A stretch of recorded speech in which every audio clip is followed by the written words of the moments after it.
Have you ever won a game on an insane dice roll? Have you ever killed a dragon using only chopsticks? Do you text your friends to distract them from your current moves? Can you finish off a pizza in between your second and third turn? Can you ride a panda across the plains of Dewey? Do you have what it takes to stop an evil wizard from destroying your village?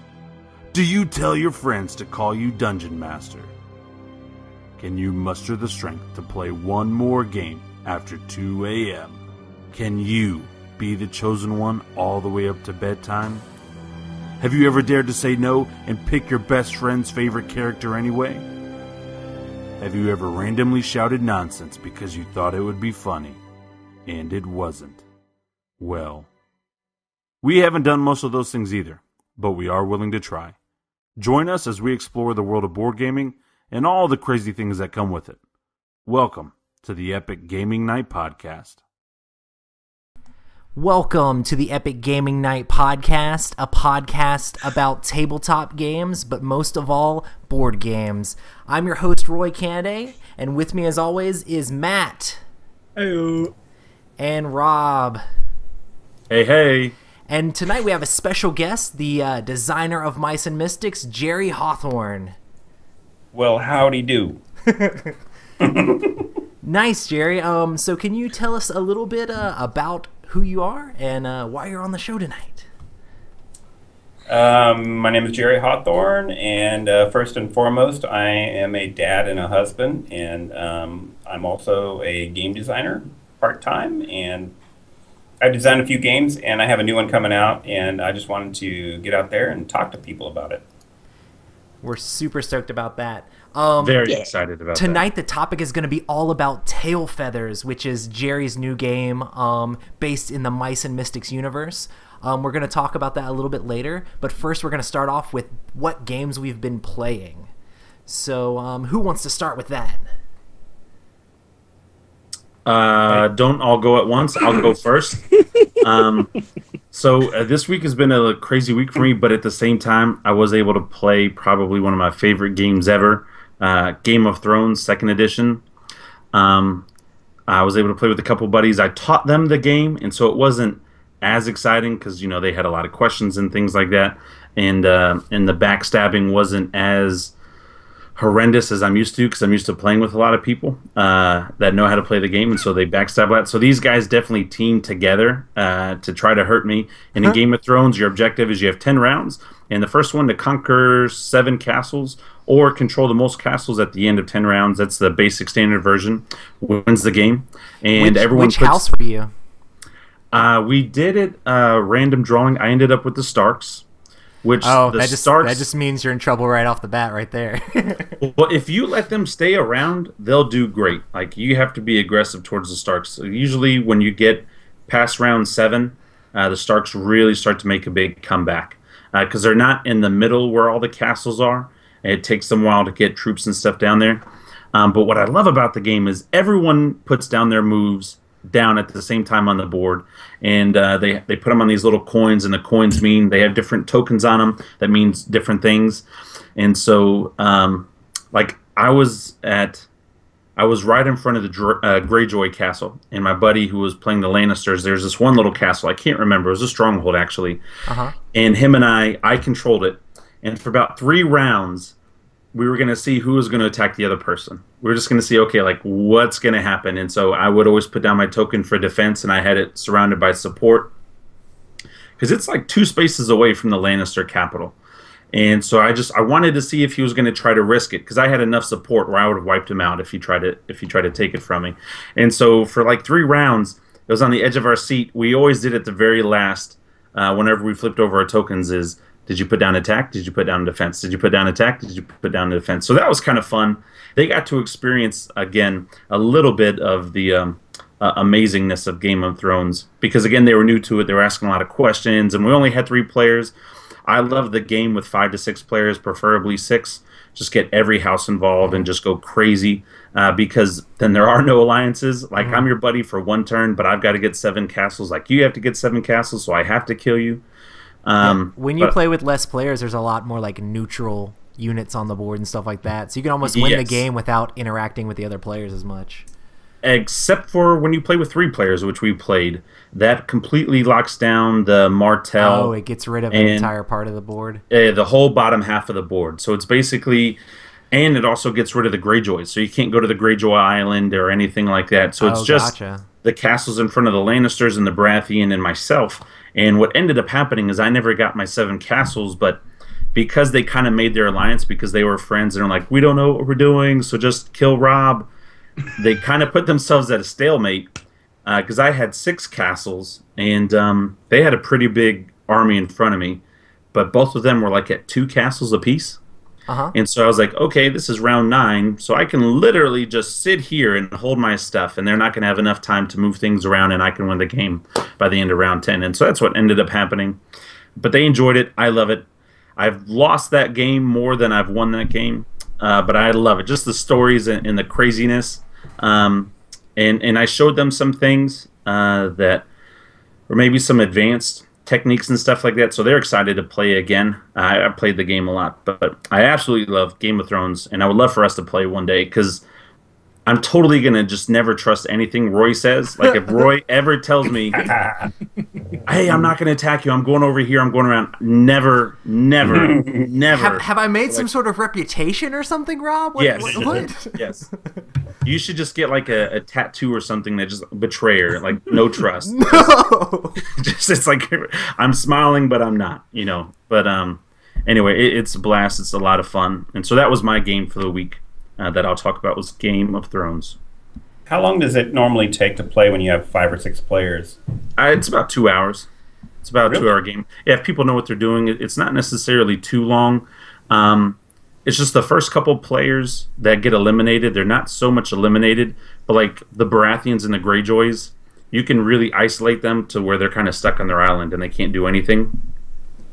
And so then it's just kind of a race, because the game and the rules are kind of shady. It's like as soon as you control 7 castles, you win the game. So you don't have to end the round. You don't have to worry about defending or retaliating. Attack or as whatever. soon as you get that 7th castle, you won the game. And so, we definitely slide and move around. But I love the moving mechanic in the game. I absolutely love it because... Like with the ships, or... Well, not just the ships, but like everyone does a token at first. So let's say I have 3 move tokens down, right? Well, I do one of mine at first. And so let's say I take a small army, and then I move it to another small army. Now I have a medium army, and that was my first move token. Well, I put my second move token where I knew I was going to have a medium army. Well, I moved that medium army to another small army. Now I have a large army. And so what seemed at the very beginning is, oh, he has 3 little armies. At the end of my move tokens, I now have 1 large army that they were all able to move together. And now I'm attacking somebody's base. And so if you're not paying attention and you're seeing what people are doing and where they're going, like, things can get crazy. And also, like, the support, you can support anybody in the game. And so if I put down a support icon, and let's say, in my group, for example, you get up and go to the bathroom, immediately I'm going to side against you. And I'm like, look, bro, if he attacks you, I got your support. Just remember me. He's in the bathroom, so we have to destroy him now. So it's just, anyway, I love the game. It's a lot of fun. But I say, if you know how to play, about 2 hours for 6 players, 5 to 6 players. Awesome. If I ever play against you, I'm never going to pee. Well, that always happens to me.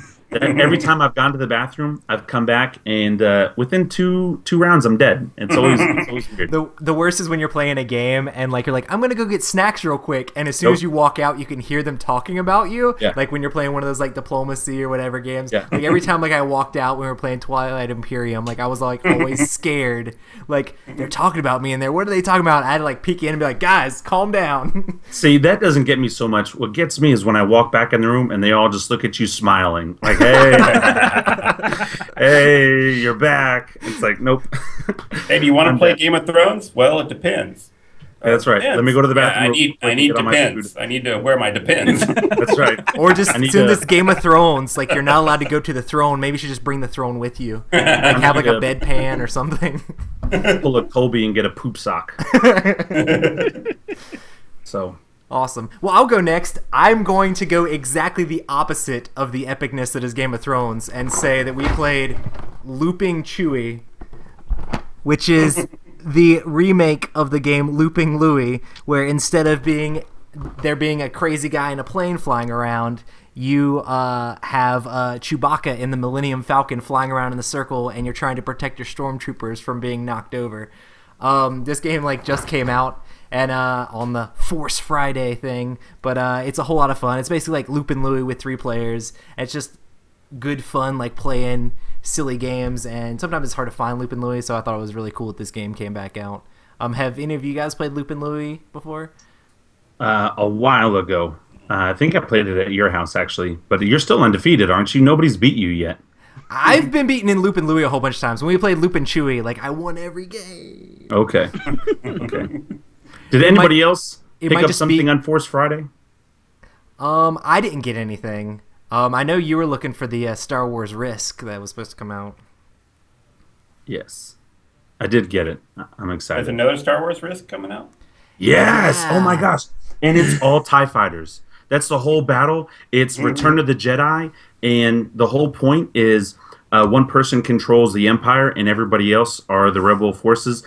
And there's actually, it's 3 mini games in one, because at the same time you have to do the battle between Darth Vader and Luke Skywalker, and so they're having their one-on-one battle. And in the middle of the board, you have the TIE fighters and the A-wings and Y-wings and X-wings, and then the other side of the board, you have Han Solo and them trying to blow up the shield generator. So I got my copy. People are saying it has a Queen's Gambit feel, so a lot of people are really excited about it. I love Risk, awesome. And then to see that this is Risk with all spaceships in space rather than just guys on it looks so cool. And the Death Star can blow up whole sections of the board at one time, and so I'm pretty excited. I didn't even know about it, and now I want it. It's awesome. Thank you, Hasbro. Yep. Awesome, Jerry. So what have you been playing? Played Flick 'em Up. Nice. Have you guys that played is so Flick 'em much Up? fun. Yes, yeah, I have it. That's awesome. It's a lot of fun. It's a lot of fun, and high production qualities here on this game. Yes, what did you is. think of? I mean, the box, the quality of the components. What a lot of people don't understand about Flick 'em Up is it's a game that is very light in the sense that you're flicking a bunch of, you're using flicking as the main mechanism of the game, but it is also it's pretty meaty in the sense that it has all these scenarios and different little rules that go along with them and stuff, and it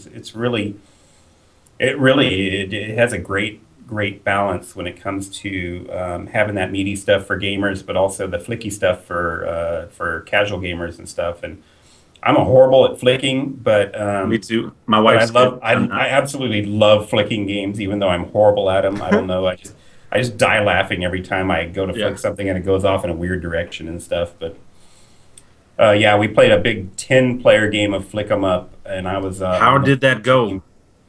It was. I mean, it totally chaos. It was pure chaos. Exactly what it sounds like. With a beer. Everybody's standing around with a beer in their hand, waiting for their turn to flick their little, their little thing. And it's cool the way it scales up. I don't know if you've kind of noticed the nuances in the rules, but really, regardless of how many cowboys you actually have on the field, it doesn't necessarily mesh with the number of players you have. So.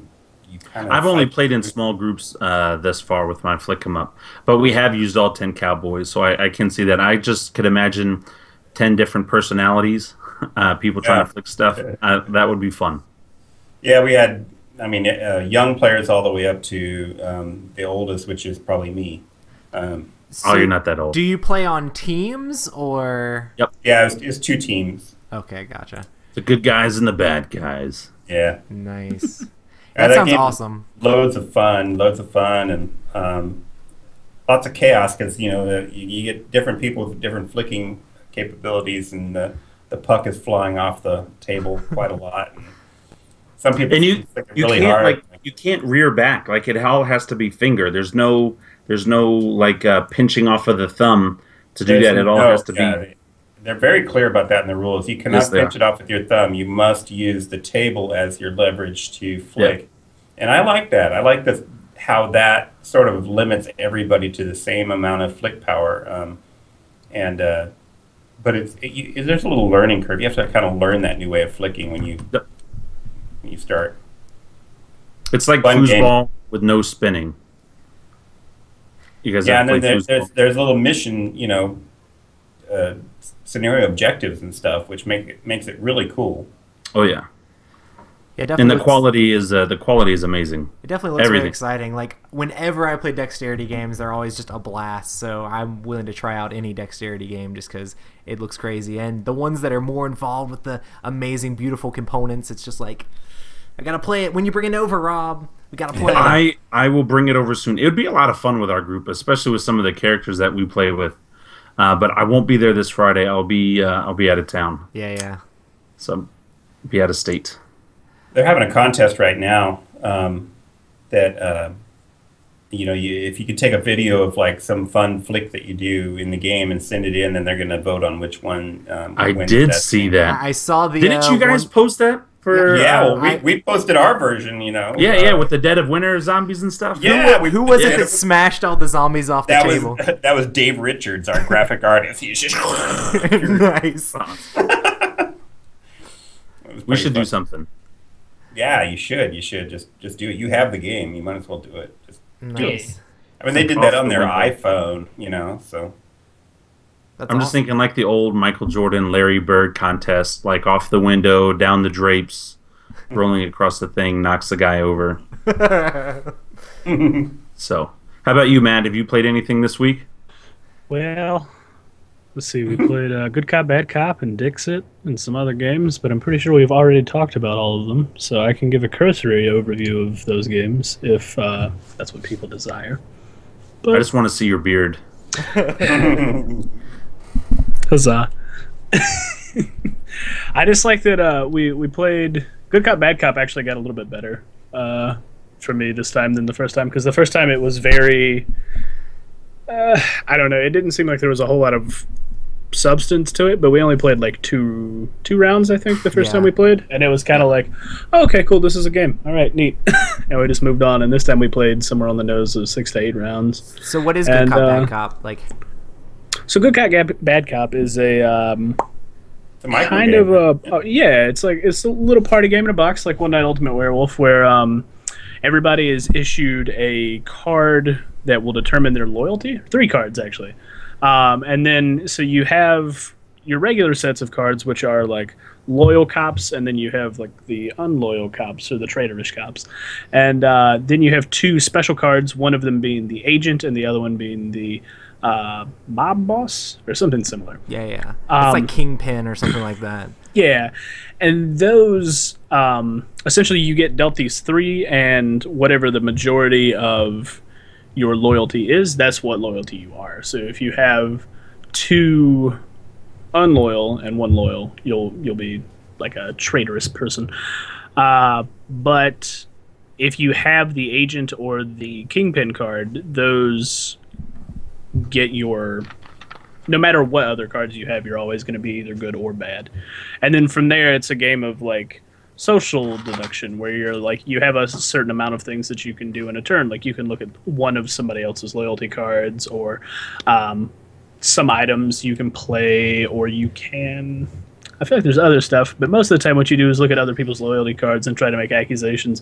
There are guns, this is the big mechanic, there are guns that are sit at the center of the table, and you can pick one up for your turn and then aim it at somebody and then shoot them on your next turn.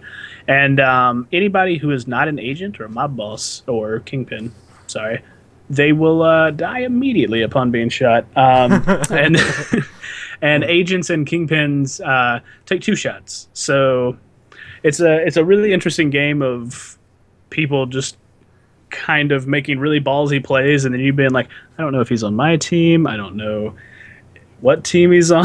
This is just really weird. And it's really interesting, except for this situation where you are the agent and you have 2 loyal cards, and then somebody on the table gets killed, and they flip over that they have 3 loyal cards, and you work out the math that everybody else at the table is working against you, and you're like, just you by yourself. Oh good. I think it's very interesting because it's one of it's one of those like hidden role games where like the teams could be like pretty unbalanced depending on the way they come out, but it's also one where you can like figure out, because like a lot of them you're playing the whole game and you're not sure who anyone is. Well, this one you can take actions to just look at people's cards, and after you look at a certain number of them, you can know for a fact which side they're on and figure out if you need to pick up the gun and shoot them. Yeah, I had a wonderful blunder. Yeah. The very first game. The very first game we played, I just looked at my neighbor AJ, his card. The first card I looked at was a Kingpin card, and I was like, sweet, okay, I'm a good guy, I'm just going to shoot him.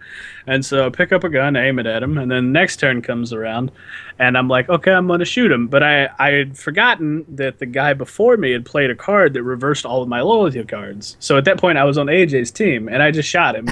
And everybody was like... Okay, cool. So that's the guy we need to shoot. I'm like, yeah. And then at the end of the game, everybody was like, wait, so how did, or like Roy was like, how, man, we're losing. Because I was How are on we losing AJ's so bad? team, so I was like, I was crooked also. So I was like, what are we doing? Like, stop shooting AJ, guys. We gotta like shoot the agent. We gotta like we gotta take him down. And then to figure out that Matt was actually on our team and killing the Kingpin, I'm just like, dude. It's so hard because like. Until like way too long after, and I was like, oh no. The guns, there's a lot less guns than there are the number of players. So like there's only like 1 or 2 guns, and whenever you shoot the gun you have to throw it back in the middle, but also you're only allowed to aim the gun like at the end of your turn each turn. So either like you shoot on your turn who you're pointing at, or you don't. So like a lot of times it's just like once you get the gun and once you get it pointed at someone, it's like I might just take the risk and just shoot it, even though I have no clue who they are, just because it just takes somebody out. It's just like, I mean, what the chances are pretty good. Like, there's only 2 teams. That's like 50-50, right? So. But you said you played the game, Jerry? Yeah, I've played it a couple of times. I was on the winning team both times. The first time was, one of those learning games where I'm like looking around the table like, what the hell is everybody doing? I don't know what I'm doing. And then, you can look at people's cards. So you're looking at the person to your right, to your left, and all this stuff. And what I really liked about the game is, like you guys said earlier, unlike other social deduction games, this one you can actually kind of figure out, who's on what side and stuff like that. And so it's a lot less guessy and a lot more action, I think. And it's kind of interesting because it's like, I looked at his cards, so I know me and him are on the same team, and he's shooting at that guy, so I should probably be shooting at that guy too. So it's kind of like you have to figure out, like, with the information that you know, like, where you need to be attacking, basically. So it's pretty interesting, and it's really quick. Like, once one of the Kingpin or the agent dies, the game's over, and you can just play another one. So if the teams are unbalanced, like, there's only, like, 2 to the 4 other players on a team, that you can just start the game right back over, and it doesn't take that long to play. So okay, well, cool beans. Awesome. So that's what we've been playing. So tonight we're just going to get into the topic, which is tail feathers. Jerry, what exactly is tail feathers? Tail Feathers is a head-to-head skirmish game that is based in the Mice and Mystics universe. So it's not an expansion for Mice and Mystics, and it's not a co-op game like Mice and Mystics, and it's not a friendly game. It's a game where you're fighting against another opponent across the table from you, and you're trying to achieve a victory. But the story of it, it's a story-based skirmish game, so the story of it sort of dovetails in with what's going on in the Mice and Mystics world, so it kind of helps carry that story along and flesh it out a little bit more. That's awesome. Is there any more about the lore you can tell us as far as like I guess like how it fits in or anything like that, or would that be too much spoilers? Oh, no, I can talk about everything. In fact, right now we're right in the middle of on our website having regular previews all week long, every week until Essen. So we have the fiction that we're putting up there. Every Friday is Fiction Friday, and in that we sort of tell the story of how this all relates to what's going on. But basically, and if you, to all the listeners out there, if you are partway through the Mice and Mystics story and stuff, If you don't want to get any spoilers, then you can just stop listening to me right now. All right. But basically, what the gist is that you have this group of heroes who have been changed into mice through sorcery. They are stuck in mouse form, and they have been sort of swept up in all of these adventures in the plight of all of the world of mice and small critters have sort of like drug them into this experience. Meanwhile, the rest of the world, without the king on the throne, the rest of the world is sort of going downhill. And there's this ancient omen that sort of foretold this, and the elves know about it, and they are very much want to put the king back on the throne. Unfortunately, the king is now a mouse, and they don't even know where he's at. He's off in this forest somewhere, and so they have to find him. So they take their greatest dragon rider, and they change him into a mouse, and they change his dragon into a blue jay, and they send him out into the forest to try to find this king, this mouse king, and so they can put him back on the throne and stop this evil from spreading throughout the world. Okay, that is stupid cool. Like, I don't know. I just picked up my Mice and Mystics copy, and so I'm excited to play, but like, I had no idea about all the background and the story and stuff like that. So that is ridiculous about the whole the sorcery and everything like that. Like, that's ridiculous. And I've seen some of your guys' postings online of like the Blue Jay and other things like that. So okay, now I'm getting excited. Like, now I just want to like play real quick. I played one of the other games I played this week was I played the first chapter of Mice and Mystics with my brother-in-law, who's 10 years old. For the first time, we played the first little chapter, and he really enjoyed that a lot. But there's just so much like story and depth. Like, it is literally a story game. Like, you read these paragraphs of story and text, and like he's asking me questions about what's going on and stuff, and I'm trying to explain it further and stuff, and he's getting excited about it. So it's just awesome the amount of story input you've put into these games. Yeah, Roy, I mean, I don't know if you know about how Mice and Mystics was invented, but it really was invented as a tool to help my daughter become inspired and want to read. And she was struggling learning how to read, and I was convinced as a parent and as a dad, we think we can fix everything. I was convinced that it had something to do with her, with a combination of her not being interested in the literature we were trying to read, and with her, just needing more activity involved. And so I thought that maybe I could take my passion for game design and I can mix it with some stories about mice, which were her favorite things at the time. We even had a couple of pet mice in my house. And I thought if I mixed those two together and broke the reading up into chunks and put an activity in there that would like break the reading up, that I could like show her, like demonstrate for her how reading is part of your imagination. Is part you can imagine these activities taking place, and I was trying to make that connection for her. How did it work out? Unfortunately, we found out later on, shortly after I started work on Mice and Mystics, we found out that she had a learning disability, and that no amount of fancy game design on my part was going to change that or make it better.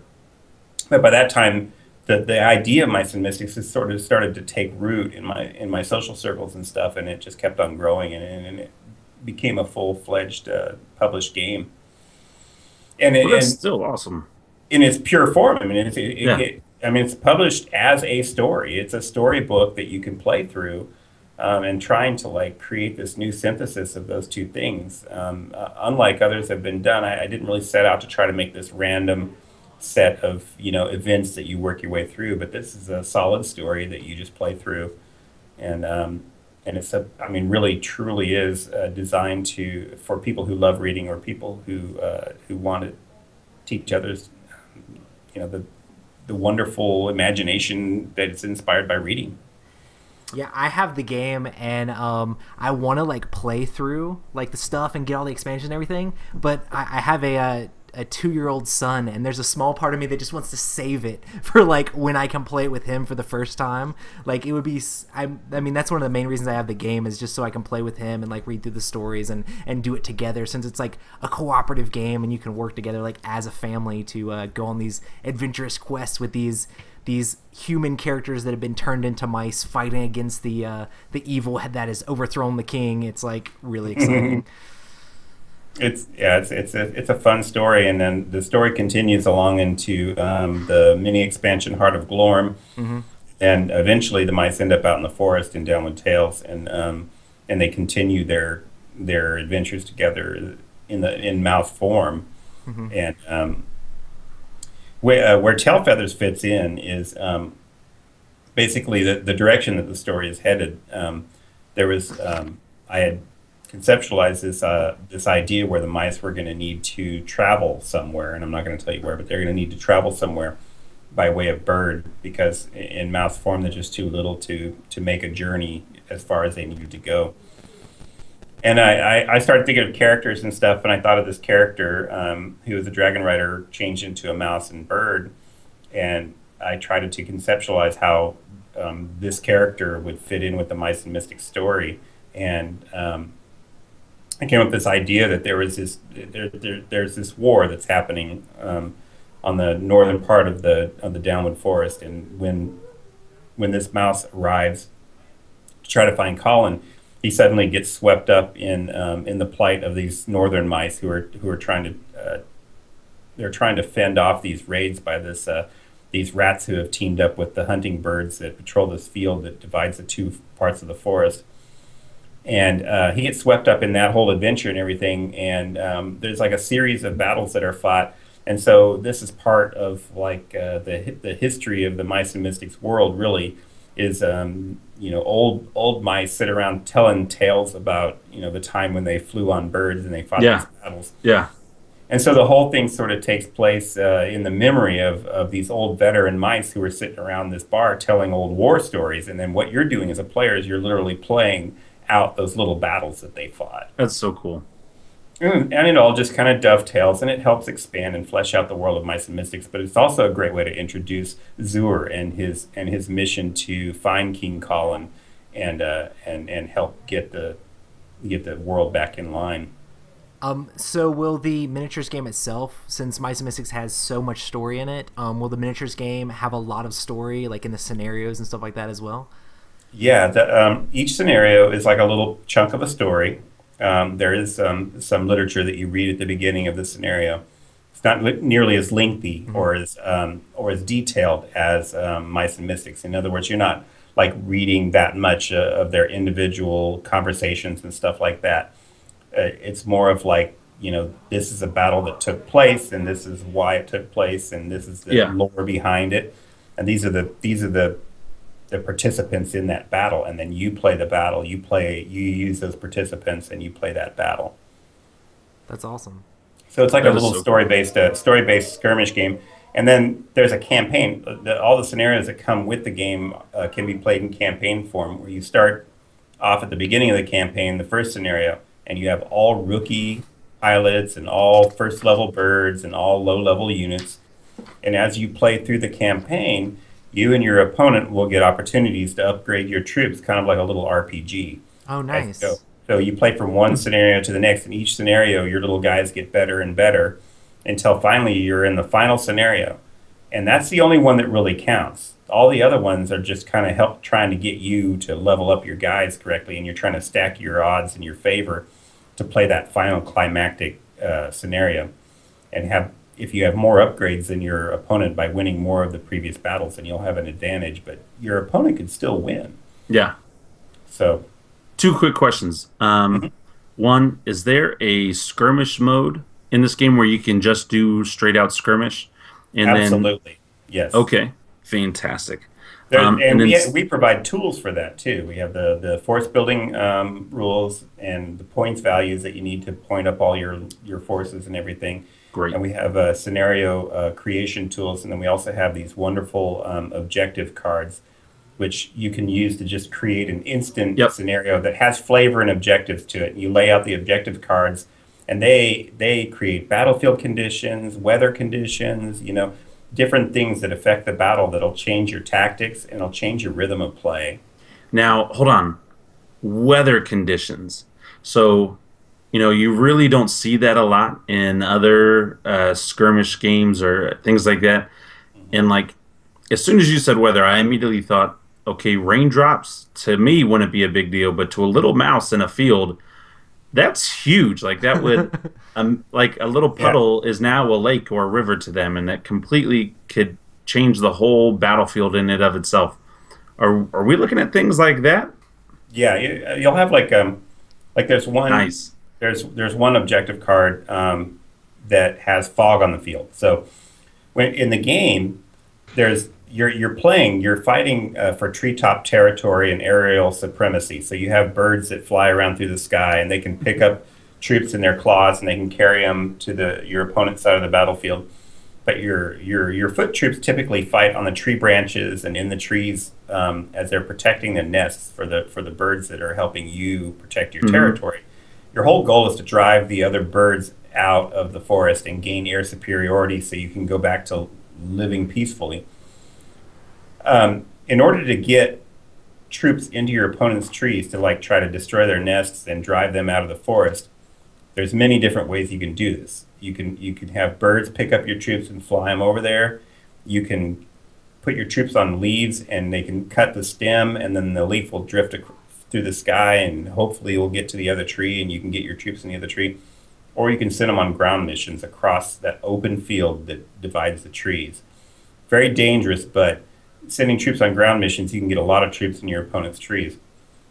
When you have fog on the field, it makes ground missions a lot more difficult because they'll get lost in the fog on the way. And so if you can find a path to the opponent's tree, then you can chart a path through the fog. Once you do that, you earn that objective, and now you can freely send troops on missions without getting lost in the fog. Meanwhile, your opponent still has the hassles of being lost in the fog on his way to your tree. So that's awesome. I think the whole, like, because I've seen like pictures of like the different trees in the corners of the board and stuff like that. It definitely looks very cool and definitely like very unique from like other miniatures games as far as like the terrain and stuff goes. It's cool that you're fighting over treetops because it's kind of crazy.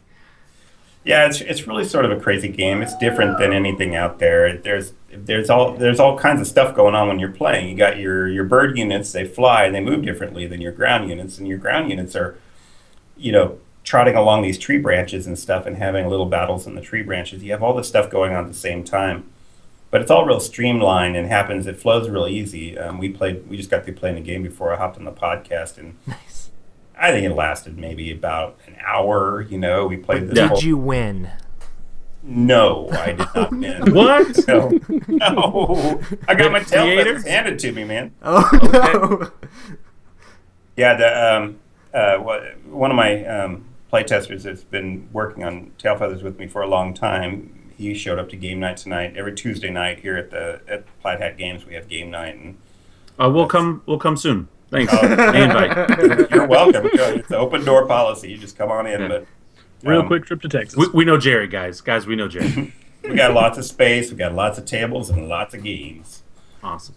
But yeah, we just played a scenario right out of the base game, like standard, right out of the base game, following the setup that's given in the base game. It's all designed to give you like a really even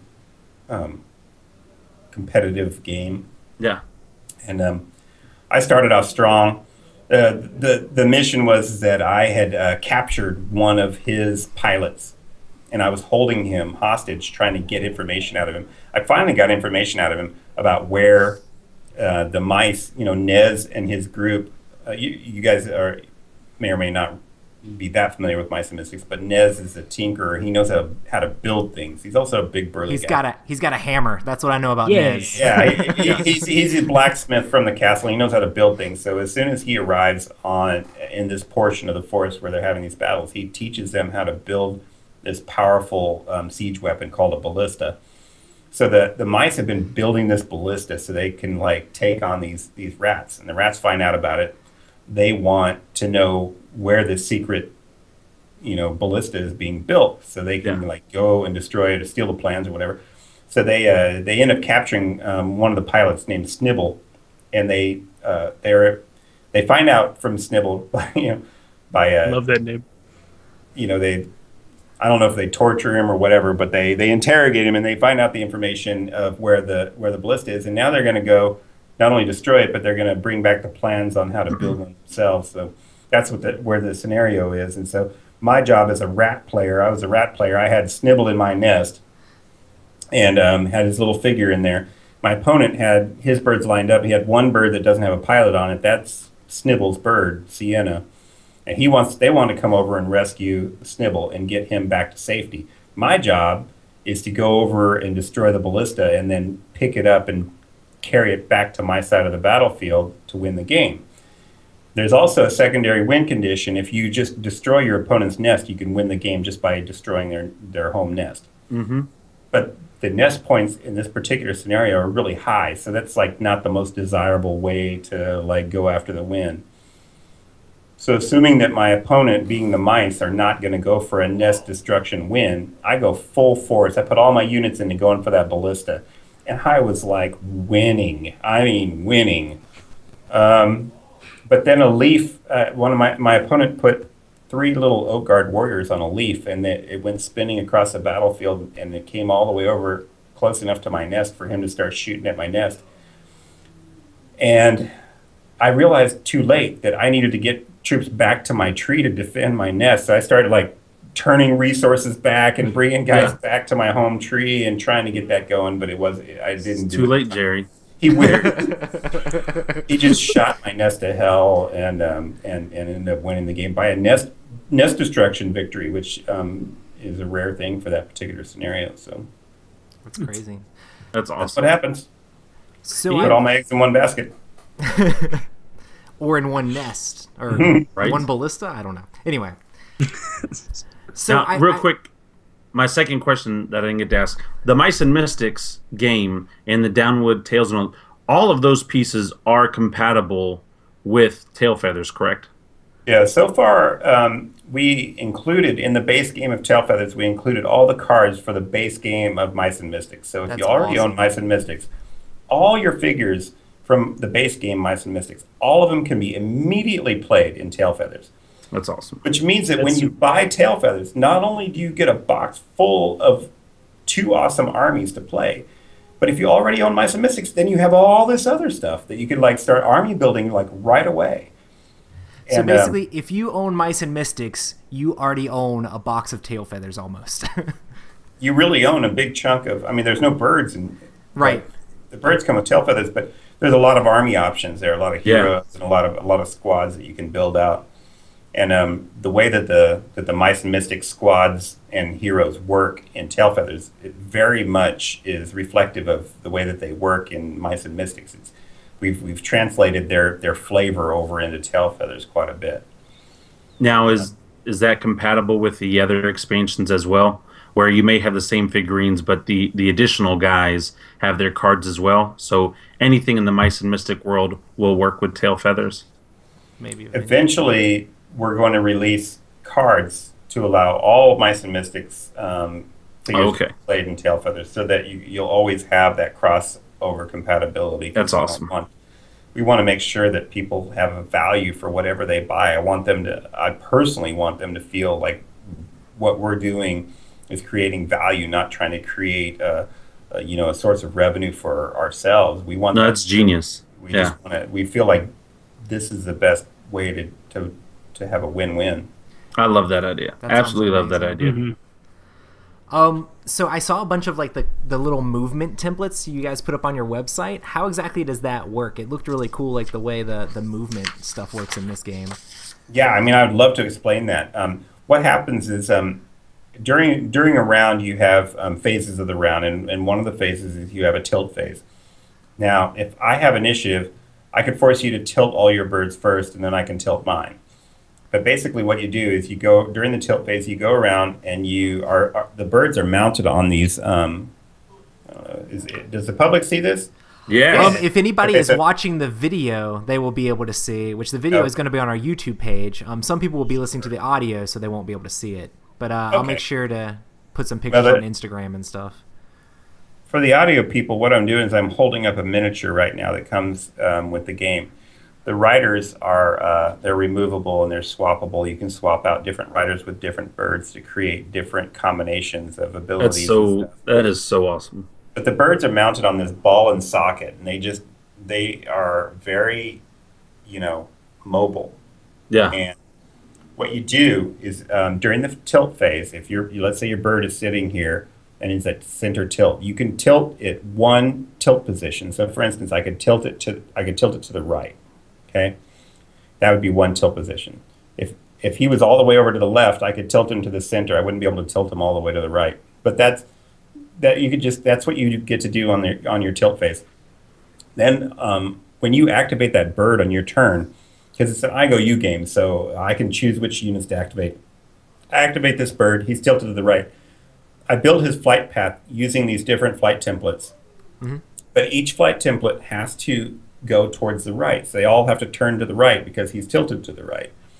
If he is at center tilt, then all the flight paths would come out straight, and he would have to fly straight. It's very simple, but it's really an effective way of not only telling your opponent which direction your birds are going to be flying, but it's very beautiful and visually evocative when you're watching a game. If you watch a game of tail feathers being played, or you walk by a table where it's being played, you can kind of tell immediately what's going on. Yeah. Well, and it tells its story in and of itself. I mean, it's almost like watching one of those claymation movies. Yeah, kind of. If you did it in in time-lapse photography. And here I'm going to hold up the bottom of the base. As you can see, it's got these 3 nubs on there. Mm-hmm. Okay, so these puzzle fit into the flight templates, and there's 2 different lengths of flight templates. There's long and short. Short flight templates have really broad turn radius, and long flight templates have very shallow turn radius. So you choose which length flight templates you're going to use on that turn, and which order that you're going to put them in. You just announce them to your opponent. So let's say you had a move value on your bird of 3, and he was at right tilt. You might want to make a shallow bank, and you just might say, I'm going to use all 3 of my movement, and I'm going to go 3 long. And then you would take 3 long templates, and you would build your flight template all curving to the right. And because you chose long, it would be like a shallow curve towards the right. Mm-hmm. Yeah. If you chose 3 short, he would do a U-turn. I mean, that's how tightly he would be able to turn using 3 short. But the combination of the 2 is where it gets kind of fun, because you could say short, long, short, or long, short, long, and different combinations of like that. So you really have a little bit of this, it's a feeling like you're actually flying the bird, where you're trying to guess where you're going to be situationally when you activate that bird, and then you're really attempting to try to get to where it is that you want to go. That's awesome. That is so cool. The miniatures for the game look straight up crazy. The birds and the mice and everything, even like the ground units and stuff you have. Can you tell us anything about like how those were designed, or how y'all went about that? Yeah. When I came up with the concept for how the mechanics of the game would work, the first thing I had to do is go to Colby, who is my publisher, and say, I need these birds to tilt. I need them to be mounted on something. And he said, how is that done? And I said, well, you and I worked on Battleship Galaxies. Remember how those ships tilted in Battleship Galaxies? Have you guys played Battleship Galaxies? No, I'd really I like have not, to. but sir. Well, it's pretty cool because the little itty bitty spaceships are all mounted on these little ball and socket joints, and it has absolutely no bearing on the gameplay whatsoever. It's just a cool factor, right? Yeah. Mm. But it's also a waste. I mean, they spent money to have that ball and socket thing for coolness, and that's it. I thought, wouldn't it be cool if that was actually a game mechanic? So, yeah, create value with it. But I started designing the game with this idea in mind that this had to be part of the game. The birds had to tilt, and that's going to be how they're going to fly. And I came to Colby and he said, well, all I can do is ask manufacturing. So he went to Panda Manufacturing and started talking with them, and it's just not. I mean, it we got it perfected, but it took like a year to working with them back and forth to get it Yeah. perfected. But now, a lot of a lot of the brilliance of it has to do with how this mechanism is done on the bottom. You see, you see that little horseshoe shaped thing. Yep. It's kind of like a little kind of like Lego or any of those connects or whatever. Yeah. Any of those little plastic construction kits that you get is for little kids, but it just pops right in there. This is something that was sort of discovered by Dave, our graphic designer, and he he found this little plastic gizmo, and he said, "This is the way it should be." And you can pop it in and out, and it's just perfect. I mean, it always holds its strength, and it never wears out. And That's awesome. it has a super awesome toy factor to it, and we couldn't have asked for a better result. So it was well worth the wait, although it did kind of slow things down when it came to being public with the information about tail feathers. And that's where we're at right now, is trying to get the word out about the game, because we had to get this in place before we could actually really get out there and start showing people this. And did Chad do all of the miniatures for this game, like the Mice and Yep. Mystics? Yep, he sculpted every miniature for tail feathers, just like all the other Mice and Mystics games.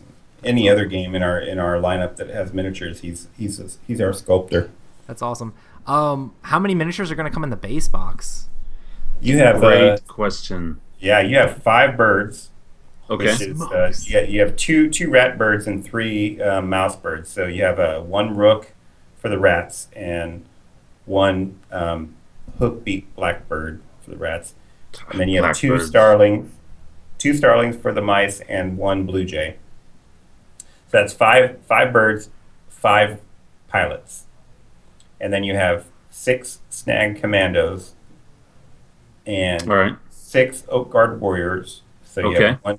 You have That's basically- 22 so far. Yeah, and then you have Stabro, which is a hero for the rat team. She's the ground hero. That is awesome. That is That is awesome. So, can I ask you a question that's not on the question sheet? You can ask me anything. All right. Well, so was it your original idea to for a miniatures game? Was it your original idea to expand on the Mice and Mystic universe, or did you guys have another game in mind, or did you want to create a whole new universe, or was it always like, man, this is my vision from when I started this concept to see where it could go, and I would love to see the battle scenarios play out and things like that. Did Tail Feathers start off as Tail Feathers, or is it something else that developed into Tail Feathers? Tail Feathers started off as it was an expansion for Mice and Mystics that involved some birds and flying, and it got more involved. Yeah. And so I realized that I couldn't include that as a Mice and Mystics expansion. So I set it aside, and then in conversing with Colby over some of my brainstorming and some of my ideas, we realized that it would be all the mechanics that I designed for that expansion would actually be a much better standalone game. Yeah. And so that's where Tail Feathers really kind of comes. Our experiences as being designers for HeroScape and that love of skirmish gaming and miniature gaming and stuff like that. Yes. It's always something that I really wanted to work with, but I never really had an IP that struck me the way that this mice world of mine strikes me. So it's a natural fit for me, and it's a natural fit for the little mouse world that I'm working in. That's awesome. I think it works fantastic because, I mean, you really can include and incorporate anything, into this, kind of like a little bit in HeroScape. like your dragons could be a garden snake or something. I mean, it's just like every anything nature, anything in nature could be a part of Yeah. this, and it's super. It's very exciting. I just wanted to know a little bit. That's why I asked my question. If this was original the idea, or were you guys trying something else? Because I know you guys are always brainstorming a lot of different crazy cool ideas. So Yeah. thank you for that. Well, I mean, I told Colby, I was like, I started talking about the idea that was sort of spawned by that expansion idea that I had for Mice and Mystics, and I started telling him, and he got very he got very enthused by the idea, and then we kept on talking about all the different ideas that I had for this and how they could be played out in a game form, and he finally just he's a great he's just a very charismatic leader in our group here, and he just is like, I really want you to work on this and focus on this and bring me a prototype, let me play it, and I really want you, this is what I want you to focus your time on. And so I did, and then that's where Tail Feathers came about. He And seems it's like been- a very excitable guy. Like I could imagine Yeah, you he's pitching got him a- this idea, and he's like, "Oh my God, that sounds so ridiculous!" Like boom, boom, Yeah. boom, boom, and what about this, and what about this, and moving on from there. I mean, I've only met him a couple times, even though we're now best friends, and it just seems like he's very excitable, and he's really passionate about the different products that he himself and his company are moving forward with, and so yeah, I could only imagine. Working with him on this. I think it's really awesome that it's like a different game. Like Mice and Mystics is cool, but like any game, once it gets to like the third, fourth, fifth expansion, like I feel like the people kind of want to get the expansions in order. So like by the time you get to that point, it's kind of like how many people have all the back catalog to be able to say, Yeah. oh, I'm going to buy the new thing. So whenever you make a game, it's like a new jumping off point. Like you don't have to own Mice and Mystics to get Tail Feathers, but Yeah. if you do, it would be awesome because you can add it all Here's the together. benefit. But it's Yeah. a completely new jumping off point. So it's like a basic game. You've still got tons of story in it, and it's competitive, and you're mice versus rats. It's just cool that like I don't have all the other expansions for Mice and Mystics. I'm hoping that I can go through the story and eventually get those. But like, if it was an expansion, like expansion number 4 or 5 or 6 or whatever, how much longer would I have to wait to play through all the other stuff to feel like I needed to justify buying these awesome? Like I'd be like, man, those miniatures look so amazing, but I'd have to get to the point where I'm there in the story. Well, with Yeah. this, it's like you can just dive right in. Yeah. So- Yeah, and that's exactly it. I mean, what some things that some things that people have lamented about with Mice and Mystics is like they feel like they have to get the same group together every time they get game night going, and they have to work their way, chapter by chapter through the campaign, and that takes some time and it takes some dedication. With Tail Feathers, it's not the case. I mean, it's really quick to set up. It's a quick playing game. You can play through a campaign in a day. You can play with different players, different opponents. You don't have to have the same group. You don't have to have an love enormous that. amount of continuity. So it really is sort of a bring in battle sort of game, and it just gives people the ability to play within the Mice and Mystics world, which everybody loves, but without having the heavy duty dedication that it takes to go through the story campaign. No, that's absolutely fantastic because that's one of the problems that I'm going through right now with one of my game groups, like on Star Wars Imperial Assault. We all have crazy schedules, and so trying to be able to sit down where everyone can get together to play through the same campaign. As much as I love the game, I'm almost to a point where I'm kind of loathing it because I'm like, crap, when are we going to be able to play again? But being able to have a game where you can pick it up and go, to me, just increases the value a lot more. So thank you. Thank you very much for that. Is there any other challenges that you had when designing Tail Feathers, or any other struggles with that? Well, yeah, I mean, there's always challenges in game design. I'm sure that if you guys have dabbled in game design or worked in game design or talked to anybody that worked in game design, it's sort of an emotional struggle as you develop a game. You invest a lot of time and effort and emotions into it, and then you go through this horrible process of really of your watching your design as it doesn't work, and Yeah. then redesigning it over and over and over again until it does work. And that process is, I guess, it's something that I've done a few times now, and so I'm used to it. But it doesn't make it any easier. Tail feathers started off in my head, and it ended as a game that plays exactly the way I imagined it in my head. But that's not the way my first prototype played. My first prototype was a mess, and it didn't. I had these goofed up way of. There's these action cards in the game, and they're fantastic because what they do is they're these little things that your characters can do during the game. Some of them cost cheese, some of them don't, but they're like little ways that you can surprise your opponent, because you'll have a deck of 7 of these. You'll have like a hand of 7 little privately chosen action cards that you can use to surprise your opponent, give funky little maneuvers and stuff that your birds and your mice can do. And these were a much bigger and overblown portion of my original prototype, where there was all this complicated mess of having to attach cards to different birds and stuff and different characters, and every character had like 1 or 2 cards attached to him. Every bird had like 1 or 2 cards attached to him, and it got to be, from my very first play test, I immediately realized that so much time was absorbed and so much slowdown was happening with the game just by managing all of this crap that you had attached to all of your stuff. And I had to pretty much scrap the whole action cards right at the first, and like work on just having a basic game where you have birds and troops and birds and troops, and that's it. And like had to bring them back in more of a limited fashion until and then constantly have to redesign them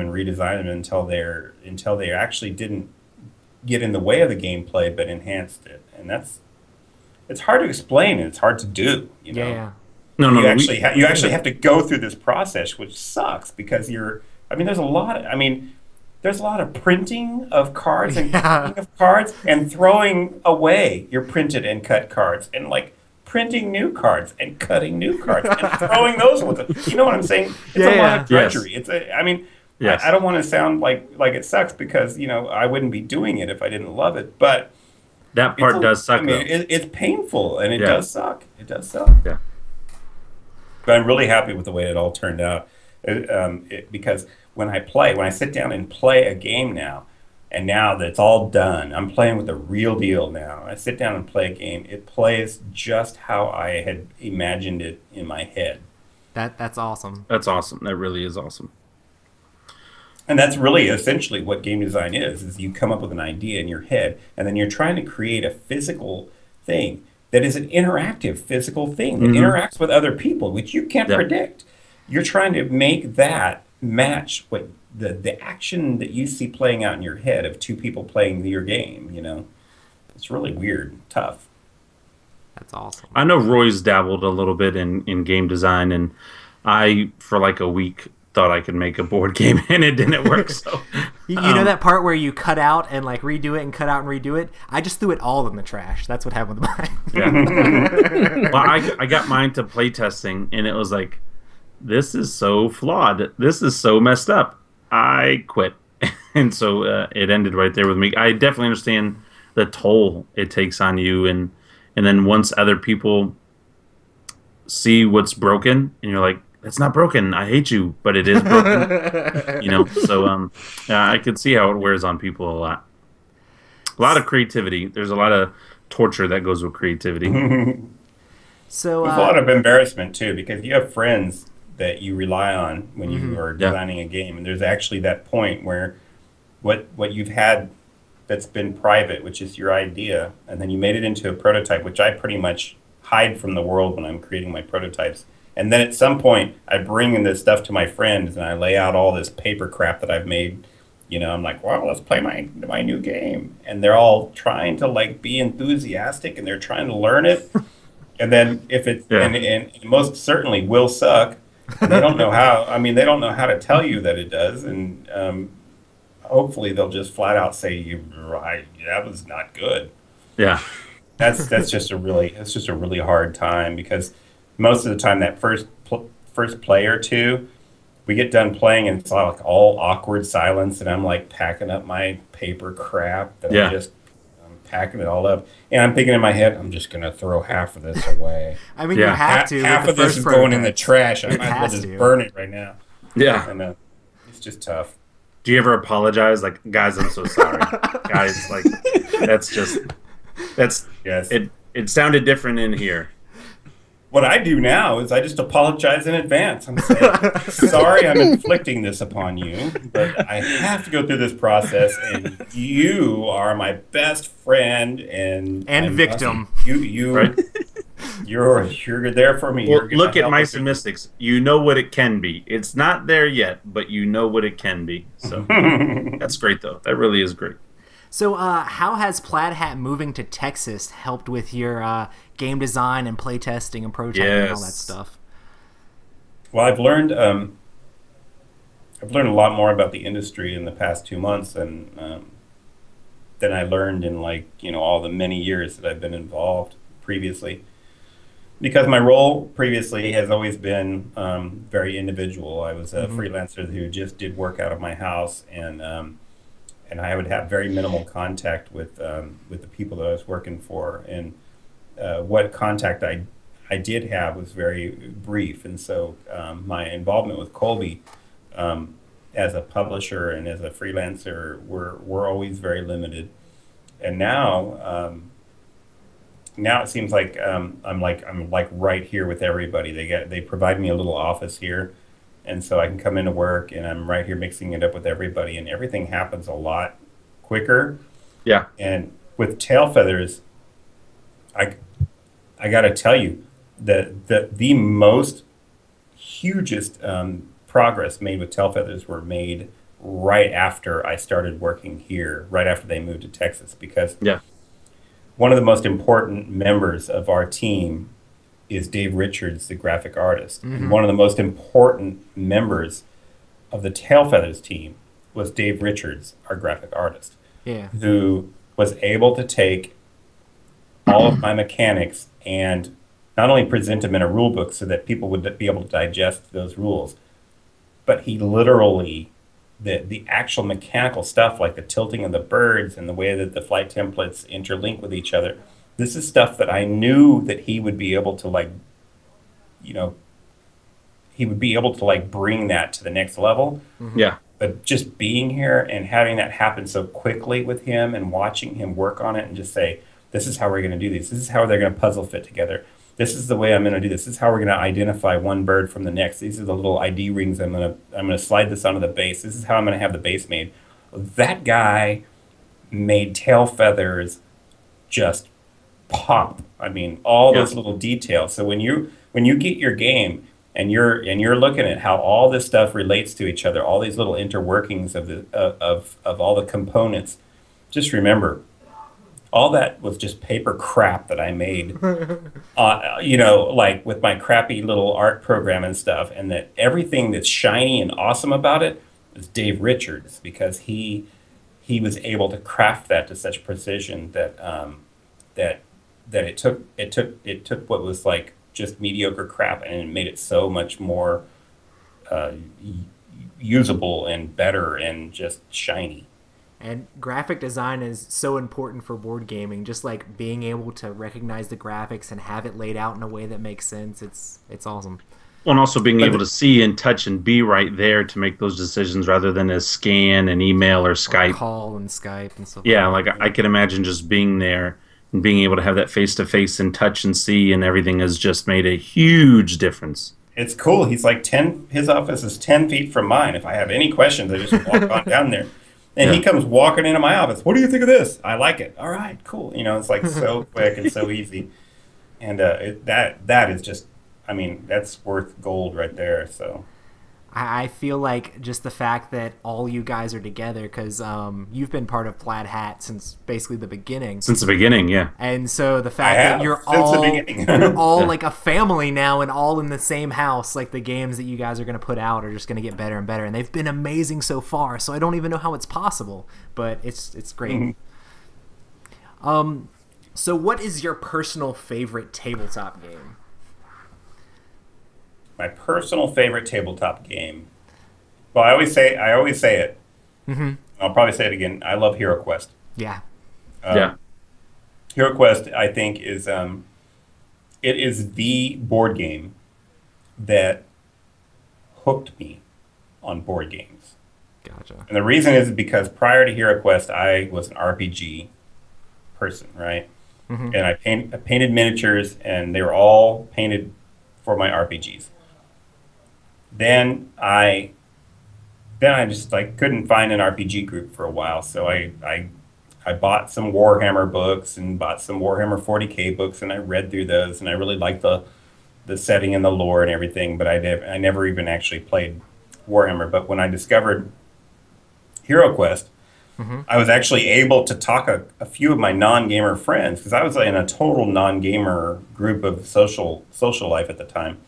I was actually able to talk a few of my non-gamer friends into playing Hero Quest, and they loved it. And so it was like having my RPG experience, but with a bunch of non-gamers, and I was like, it just completely satisfied that itch. But even better, I mean, it was just so much easier than like all the effort that goes into like being a designing DM the campaign. Oh my gosh, that's a lot of effort. That, I mean, any game master out there, any system, you put a lot of effort in. Mm-hmm. Thumbs up to you. But the idea that got me when I played Hero Quest was that this was simple, easy to teach. It was no effort involved. It was a board game, and it was right there, ready to play. And I thought that it was, at the time, in 1989, I mean, I think it was revolutionary. I mean, I felt it was. So, I think that for forever, Hero Quest is always going to be that for me. And then later on, I found other games like Warhammer Quest, which I absolutely loved, Necromunda, which I absolutely loved. So many other games that I loved after that. And finally, when HeroScape came out, and I recognized the connection between Stephen Baker and Hasbro and Hero Quest and all that stuff and the similarities, mm-hmm. Man, it was like a natural fit for me. Right. So, but hands down, Hero Quest. If you don't own it, I think everybody should own it. I think everybody should own it. So I'm putting it on my my list right now for Amazon. So. Have you played it? Have you played it? I have not. I'm not new to board gaming, mm-hmm. but like I've been a board gamer now. I would say this is like my 6th year. Mm-hmm. But then moving to North Carolina, which is where we live now, board gaming here is a lot crazier, and not necessarily that it's crazier, but I've lived all over the place, but where I last lived was in Arkansas, and I just had my same group of like 6 to 8 guys we always played with, and so it was just whatever games went there. And then I moved here, and I met people like Roy and Matt and other people, and got introduced to a bunch of different games. And my collection this year alone is more than doubled. And so the board gaming industry thanks you. Yeah. Yes, I went from 40 games in January, and I'm at 96 now. Oh my God, that's crazy. Got it bad, dude. I do, and my wife. Let me tell you about Hero Quest, because I mean, I don't want to. I'm raving about it and everything, but it's a very that's all it takes for me. Like, that's seriously, like, if Jerry Hawthorne and somebody who's like, well, I mean, I know you may think of yourself differently, but the product and the work and all the effort that you and you guys and in the company Plaid Hat, and I know you're a freelancer, but everything you guys have done, you can tell the detail, and you can tell how much you care about things. And so if there is something that has inspired you to help care about other things, I love every single one of your games because of the stories that they tell. Like, to me, that's why we love board gaming. That's Right. why we started this podcast, was for the stories. I mean, the games are cool, but man, the stories and everything you can tell, that's Yeah. what's so epic about it. And so, yeah, Hero Quest, like, down, like, it's now on my wish list, and it will be purchased before 2016. So You'll have to get it off of eBay, but trust me, when you open up that box of Hero Quest and you take a look at the components, you take a look at the rule book, and especially you take a look at the quest book, and you read the content and stuff, and if yeah, hopefully you'll play it too, you will realize right then and there everything that you need to know about me as a game designer, because you'll see it all reflected in everything I do. Yeah. Because of that I don't know, the impression that it made on me. oh, And Jerry, on I many may not other be people getting too. Hero Quest. Oh my God. Is it really expensive? So, so Hero Quest right now is $439.95. So There's like worth every penny. Worth every penny. like, I'm not saying I don't got it. I'm not saying like, oh yeah, that's not done. But I just think of like the I 20 think other it's games cool, I like, could buy with that. I grew up playing role-playing games, like tabletop pen and paper role-playing games, and like video games too. But I played a lot of Game World, and then as I got older, I played a lot of D&D. And then after I saw like some of the newer like board games that could still have like that huge story element and huge like player interaction together, that's when I really made the switch to board games, because a lot of times it's hard to get that D&D group together every single week to play the exact same game.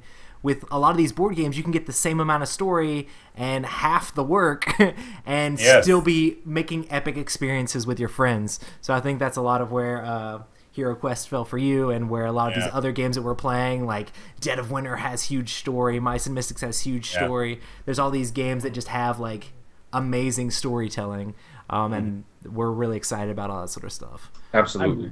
And that's where my heart is at when it comes to game design, because I want everything to like have that story element to it, and I want everything to have like that element of like that toy factor and the whimsy, you know, and the visual appeal. All of that has to like really mesh for me as a game designer. Matt, do you That's have anything awesome. you want to ask Jerry that you thought Sorry, of man. over this huge dialogue of things you So- said? Yeah, actually. I don't know if this would be something that would be included in the base game of Tail Feathers, but is it something that you've thought about, like maybe down the road, doing something to where you can play Tail Feathers with like 4 to 6 players and like small teams where each person kind of controls their own like squadron of stuff, like maybe through like expansions or something like that, like alter a couple of rules and just have it to where you can sit down with a bigger group of people and play this game on like a more larger scale sort of thing. Yeah, I mean, we've given lots of thought about that. In fact, there's nothing really in the rules that prevents you from playing large games. We even include multiplayer rules, Oh, which Nice. really don't alter the regular rules at all, because the regular rules are written in such a way that you could play with any number of players. So Sweet. all the verbiage is wide open for playing with any number of players. The only issue is, and I always say this, I know it sounds really dumb, but it's time and space. Yeah. Yeah. Time, you know, the more players you have, the lengthier the game is going to be. So you have to adjust your points so that, you know, you're not getting too crazy on time. We played a 3-player game the other night, and we each had, I think, like 70 points worth of troops, and because we keep the point levels on each troop really small, so 70 points is like a pretty sizable army. We played a 3-player game, and it lasted almost 3 hours, which is a long time for this kind of game. And so what you need to do is like make sure that you adjust the point level to something that's comfortable for you for however much time you want to spend playing the game. Or you could just go crazy and have the most epic game of Tail Feathers ever. Yeah, and then you just, you know, if you're wide open on time, I mean, and then space. Really, you don't want to be too congested, because you're dealing with a lot of You're dealing with a lot of movement of 3-dimensional figures and stuff. And if you've ever played X-Wing or any of these other flight games, that can be kind of fiddly if you've got a lot of figures congested and there's like you can't get your little movement templates in there. So Yes, you have to have room to maneuver. So I say on a big game, if you're going to have like 5 or 6 players, you're going to need a really big table. You're going to Just need use your whole living room floor. yeah, you're going to use the floor, really. But you're going to need some room, and you're going to need some time. Adjust the points so that I think 40 points per person would be totally fine with like a larger group like that. But the rules fully support having, a free-for-all multiplayer. Awesome. That's really cool. You could you'd have to have multiple sets because you each have to have your own nest to defend, and it could get crazy. But what's kind of cool about it is that you would have player elimination, so you could actually destroy somebody's nest and then they're out of the game, and then that's less players that are left in the game. So you could work with it. You could also do teams, and we provide team rules as well. And my favorite way of playing, which is teams, where you have 2 players on one team, 2 players on the other team. One player on your team is the birds. The other player is the ground troops, right? Nice. So you're having to coordinate between, I'm the ground forces, you're the birds, you're the flying forces. You need to protect me, I need to protect you. And you have this like really cool, coordination between your forces. And that's my favorite way of playing multiplayer. Do you ever get sad like when a bird goes down? Like I could just see, like in that movie when like the famous stallion just gets stabbed. He's the knight's riding into battle, and the horse comes in and he saves the guy. Like I don't know, I get really into things, and so like I could just see somebody like no, like and you just go immediate blitz revenge. Like I hate you forever, just die. Well, here's what's cool about Tail Feathers is that, during the game, when you're rolling dice to attack or defend or whatever, when you roll cheese, you get to take that cheese. You get to put a cheese on your cheese wheel for each cheese that you roll, right? Yeah. When your cheese wheel gets full, you can leave it full, and then after that, while it's full, anytime you roll a cheese, you get to re-roll that cheese. So it creates like a power re-roll for you.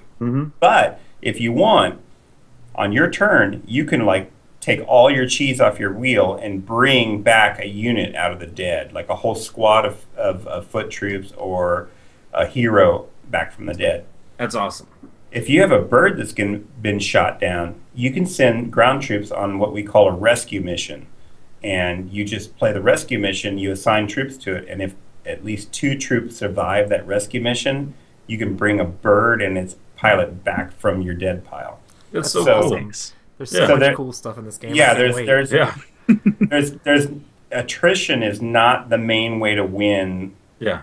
A game of Tail Feathers. We always allow you to bring your troops back from the dead. It's really great when you're playing with small forces to be able to like bring those guys back like that. So, yeah, but the main way of winning Tail Feathers is just by destroying your opponent's nest. I mean, no nests, no birds. No birds, no air superiority. Nice. So, do you guys have a ship date yet for? I know the pre-orders are going on right now, but is this like the holiday season? Are we expecting this by Christmas, or is this Q1 next year, or what are we looking at? No, it's supposed to be shipping in November. We awesome. We're debuting in Essen in Germany, and the game should ship a month later. Yeah, I'm not going to be able to make Germany, but I am excited. Now, if I did this for Spectre Ops, and I may do it now since you're at the office, but after I pre-ordered my game, I was like, hey, why don't you guys sign it? If I send Brian an email asking for Jerry to sign it, would you sign my pre-order copy? Because I love stuff like that. Like, on my wall, I've got all of the games so far I have from you guys. You guys have all signed. And so... Dude, you just make sure that Brian... Or I'll tweet you. I'll be like, he's hey, he's like the control center. So you contact Brian, he'll make sure that all happens. He'll bring a box into my office, I'll sign it. That's awesome. That's awesome. I'm definitely looking to it. Is there anything else at Plaid Hat or anything else you want to talk about and promote? Yes.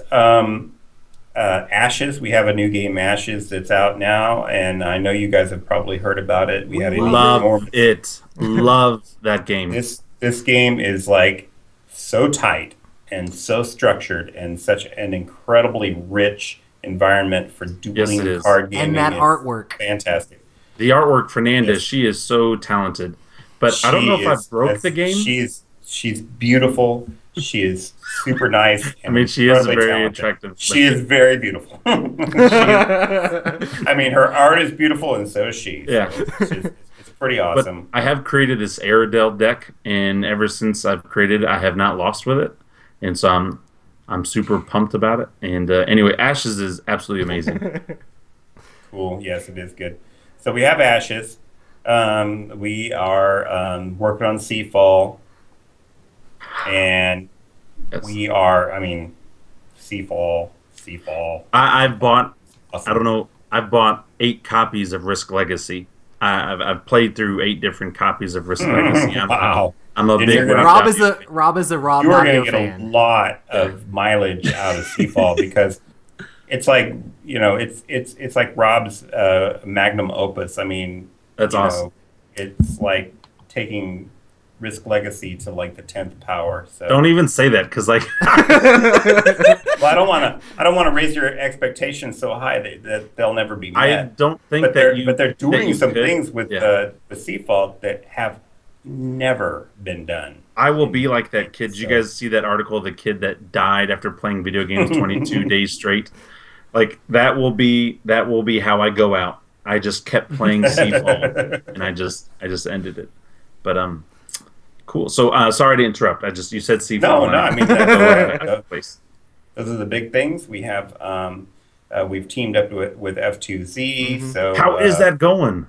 so far so good. I mean, Yeah. they're wonderful, and we just love them, and they're great people, and the meshing has been really smooth and very, very, very wonderful experience for all of us. And we're going to be at their booth at Essen, so you can come and find us. We're going to be with F2Z, which means it will be with Z-Man and Pretzel Games also, but we'll all be there, and we're going to be showing off some seriously awesome games. Please come and play Tail Feathers with me, and let me show you my game, because it's different and unique, and nobody's done stuff like this before in skirmish gaming, and I think everybody's going to love it. Yeah, I was That's so hoping amazing. so much for demos at Gen Con, but I guess I'll just have to get a copy. I know. Yes. And you know what's so funny is we were like maybe not quite a week late in being able to do those demos. It was just so painful for me to just stand there and show people my miniatures and the poster. But that But- was like, but it looks it so was still good. amazing. Yeah, like I would love the to miniatures and the play. case and everything looked absolutely amazing. Like I could see accidentally hitting into the table and knocking them over and walking away with a couple. Like, I did think about that, just the accidental trip and take kind of a thing. Don't do But, it. I didn't because I was like, I may want them on the podcast in the future. We may want to support that. So, anything else? How can we reach you, Jerry? How can people follow you or anything like that? Well, on Twitter, I'm mice_guy. That's about the best way. And if you want to email me at Plaid Hat, I am jerry@plaidhatgames.com. And yeah, that's about it. Awesome. Go check out Tail Feathers on BGG or on Twitter or on Facebook and on the Mice and Mystics page on Facebook. But, point, click, like, share, all of that. Awesome. And ask any questions you want. We are not hiding anything now. It's all public information, so I can Great. talk about anything. And we will be debuting in Essen, and just keep your eyes peeled. I think that people are really going to love this game. They're going to respond to it really well. It's got a lot of different and unique stuff going on. Awesome, Guys. Well, I guess it's pretty much been a podcast. Guys, make sure to check out our Twitch stream at twitch.tv/Epic Gaming Night. We stream these podcasts live on Tuesday at 9 p.m. Eastern Time. And make sure to check us out on Twitter and Instagram at Epic Gaming Night. But Jerry, it's been so awesome to have you on the show. Thank you so much for stopping Yes, by. thank you so much Thanks for having Thank me you, on your show. Thank you. Oh man, it was a blast. And everybody make sure to check out Tail Feathers when it comes out. It looks like it's going to be a ton of fun. Or pre-order it now. It's